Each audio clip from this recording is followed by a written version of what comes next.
questions. Joining us right now, CPA and business analyst Daniel Geltrude. Daniel, thanks very much for joining us. This is really our safety net. How concerned should people be about changes in their 401k that maybe they weren't even aware of, that companies are now pulling back on the contributions?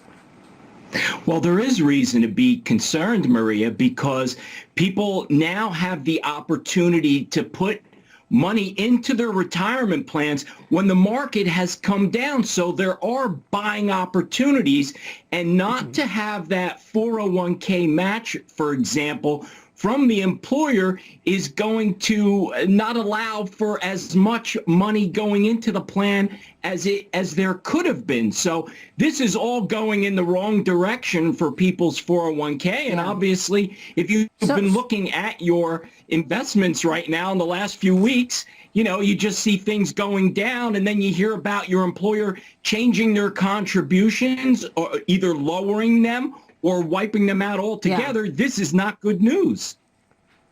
Well, I mean, the question becomes, do you expect the contribution cuts to last after this is over? Now, let me bring Dagan McDowell in here, because, Dagan, I know, like me, this is how you and I made all our money in the beginning of our careers. As you and I were rising and climbing the ladder in business, we kept putting money into our 401k and expecting our company to match. If they're going to change that matching, that really changes the equation, doesn't it?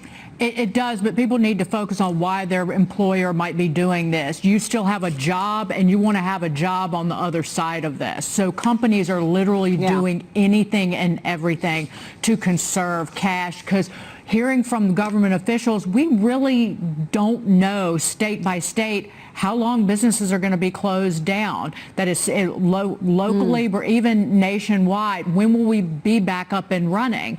And so we all kind of have to accept these moves. And every single day, all day long, I just say out loud, I'm grateful that I have a job. I'm grateful to be employed. So Dan, do you think these cuts continue after this virus is over? I mean, once a company says, look, I'm going to put less into the 401k, I'm not going to contribute as much as I was, why would they reverse course?